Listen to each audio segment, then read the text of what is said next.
Hello friends, आज मैं आपको बताऊंगा ड्रेंचिंग निमोनिया के बारे में। जब यदि आपके पशु में जैसे गाय भैंस हैं उसके अंदर यदि ड्रेंचिंग निमोनिया होता है, ड्रेंचिंग निमोनिया क्या होता है, क्यों होता है और उसका क्या कारण है, इलाज कैसे किया जाता है, कौन से इंजेक्शन का प्रयोग उस पशु में करवाया जाता है, यानी ड्रेंचिंग निमोनिया के बारे में आपको इस चैनल के ऊपर डिटेल से बताया जाएगा। वीडियो लंबी जरूर होगी लेकिन स्किप करके मत देखना। आपने देखा होगा कि जो वायरल डिजीज़ चल रही थी, लंपी जो डिजीज़ है, उस डिजीज़ के अंदर भी बहुत से पशुओं में जो ड्रेंचिंग निमोनिया हो गया था, उसकी वजह से बहुत से पशुओं की जान चली गई थी ड्रेंचिंग निमोनिया की वजह से, और जा भी रही है। अब भी ये बीमारी चल रही है और उसकी वजह से कई पशुओं की जान जा रही है। तो इसके बचाव के लिए आपको इसका जब हो जाए तो क्या ट्रीटमेंट करना चाहिए, डिटेल से बताया जाएगा। जो इस चैनल पर अभी नए आए हैं या पहली बार आप इस चैनल को देख रहे हैं तो आप इस चैनल को सब्सक्राइब कर लें, क्योंकि इस चैनल पर भी आपको बहुत ही सही और सटीक जानकारी के साथ समय समय पर वीडियो दी जाती है। सबसे पहले तो मैं आपको बताता हूं कि ड्रेंचिंग निमोनिया होता क्या है। यदि आप अपने पशुओं को कोई भी दवा या लिक्विड कोई भी जो पिलाते हैं, वह यदि गलत तरीके से यदि आपके पशुओं को पिलाते हैं, वह श्वास नली के साथ जा करके आपके पशुओं के फेफड़ों में चली जाती है, तो उसमें आपके पशु में सांस लेने में दिक्कत होती है। तो ये देख लेना चाहिए कि आपके पशु में ड्रेंचिंग हो गया है, आपका पशु मुंह फाड़ करके सांस लेता है, घर घर की आवाज़ आती है, जैसे आपको ऐसा लगता है सांस के साथ कि इसके अंदर जो है पानी सा भरा हुआ है, घर घर की आवाज़ आपके पशु में आती है, तो आपके पशु में ये ड्रेंचिंग की शिकायत हो जाती है। रही बात, एक और बताना चाहता हूँ कि जब भी यदि आपके पशु में ड्रेंचिंग निमोनिया हो जाता है तो उसका इलाज डॉक्टरी ट्रीटमेंट के अलावा कोई इलाज नहीं है। ऐसा नहीं है कि यदि आप घर बैठे इसका ड्रेंचिंग निमोनिया का इलाज कर सकते हैं, कोई भी ऐसी दवा नहीं है, नहीं कोई घरेलू नुस्खा अपना सकते हैं आप ड्रेंचिंग में। सिर्फ और सिर्फ मेडिसिन के द्वारा ही कुछ इस तरह के एंटीबायोटिक या कुछ एनाल्जेसिक इंजेक्शन लगा करके उस फेफड़ों के अंदर जो पानी भरा रहता है उसको सोखा जाता है, तभी आपका पशु में अच्छा रिजल्ट मिलता है, तभी आपका पशु इस बीमारी से जी पाता है। देखो, एक तो बताना चाहता हूँ कि जब भी यदि आप अपने पशुओं को यदि कुछ पिलाते हैं तो आप ज़रूर ध्यान रखें कि सही विधि से पिलाएं। एक साथ आपको कोई भी दवा या लिक्विड या कोई भी देते हैं तो वह न पिलाएं, उसकी वजह से सबसे ज़्यादा आपके पशु में ड्रेंचिंग होता है। और कई बार तो आपके पशु में जिस प्रकार से वायरस से ग्रसित हो जाता है, जिस प्रकार से FMD है, लंपी है, उसकी वजह से आपके पशुओं की जो श्वास नली है उसके अंदर भी जो गांठें से बन जाती हैं, वो जब फूट जाती हैं तो आपका पशु जैसे सांस के साथ के उसका जो लिक्विड है वो भी फेफड़ों में चला जाता है, उसकी वजह से भी ड्रेंचिंग हो सकता है। कई बार आपने देखा होगा कि आपका पशु समझता है जुगाली कर रहा है, जुगाली के साथ जो पानी की सी जुगाली कर रहा है वो यदि सांस के साथ चली गई तो उसकी वजह से भी आपके पशु में ड्रेंचिंग हो जाता है।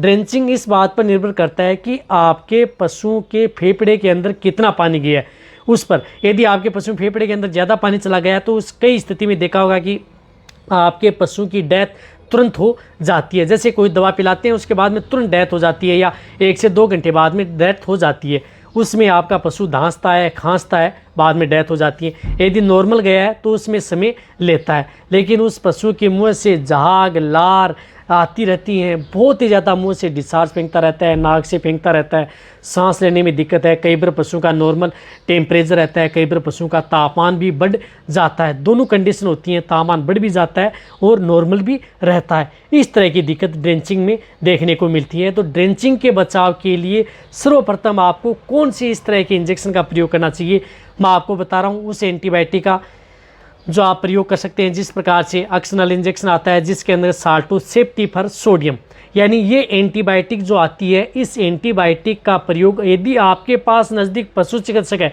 ये जो ट्रीटमेंट है ये पशुपालक बिल्कुल भी नहीं कर सकते, सिर्फ और सिर्फ डॉक्टरी ट्रीटमेंट है, डॉक्टरी कर सकते हैं। सेफ्टी फॉर सोडियम इंजेक्शन का प्रयोग 1 ग्राम होता है, ये इंजेक्शन उस पशु को लगाया जाता है। यदि आपका पशु प्रेग्नेंट है तो भी लगाया जाता है, नॉन प्रेग्नेंट है तो भी लगाया जाता है।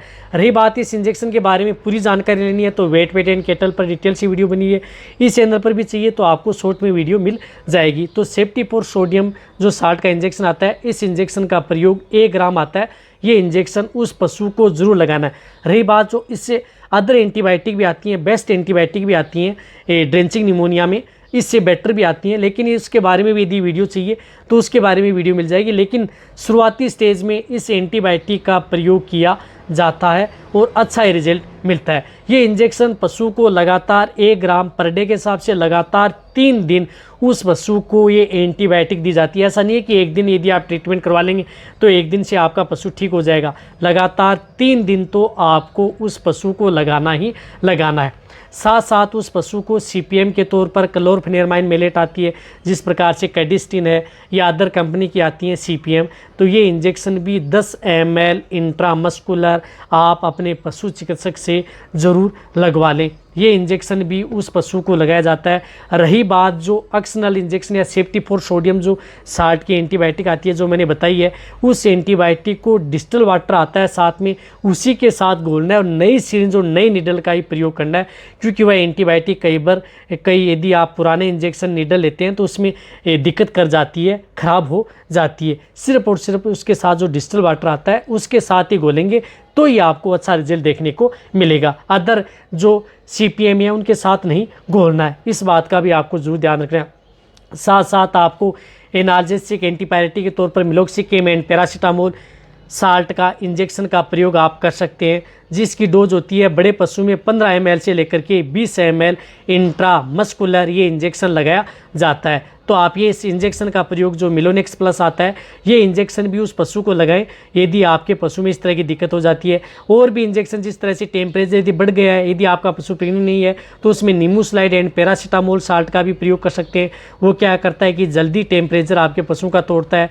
इसी के साथ साथ अदर भी जो एनाल्जेसिक एंटीपायरेटिक इंजेक्शन आते हैं उनका भी प्रयोग कर सकते हैं यदि आपके पास ये इंजेक्शन नहीं है तो आप इस इंजेक्शन का भी प्रयोग करें, क्योंकि ये इंजेक्शन आपके पशुओं के लिए जो प्रेग्नेंट पशु हैं उनके लिए भी ये सेफ रहता है।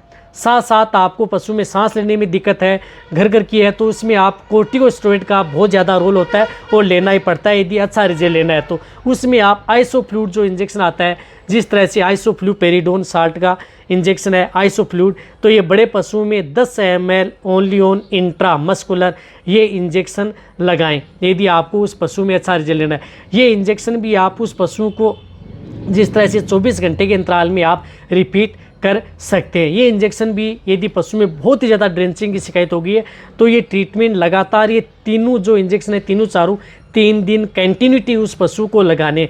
रही बात जो ये इंजेक्शन है सभी के सभी आपका पशु यदि प्रेग्नेंट है, नॉन प्रेग्नेंट है, यानी ये प्रेगनेंसी सेफ इंजेक्शन है, आपके पशु में किसी भी तरह की जो अबॉर्शन या अदर जो दिक्कत है वह नहीं करेंगे, सेफ रहेंगे। तो ये ट्रीटमेंट यदि आप अपने पशु में कराएंगे। रही बात ड्रेंचिंग में, आप अपने पशुओं को जब ये ट्रीटमेंट कराते हैं तो आप ऊपर से कुछ भी इस तरह की लिक्विड टेबलेट कुछ भी आप उस पशु को न पिलाएं, न कुछ आप अपने हाथ से कुछ उसको इस तरह का तरल पदार्थ उसके मुंह के द्वारा न डालें। यदि आपने डाल दिया तो आपको बिल्कुल भी रिजल्ट नहीं मिलेगा।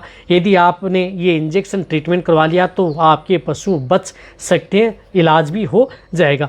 ये वीडियो अच्छी लगी है निश्चित चाहिए आप कमेंट में लिखें। मेरी वीडियो को जितना हो सकता है पशुपालक या वेटरनरी असिस्टेंट हैं उनके साथ शेयर कर दें ताकि वो अपने पशु को इस बीमारी से बचा सकें। इसी तरह से वीडियो देखते रहें, इसी तरह से आप मेरे को प्यार देते रहें। थैंक्स, धन्यवाद।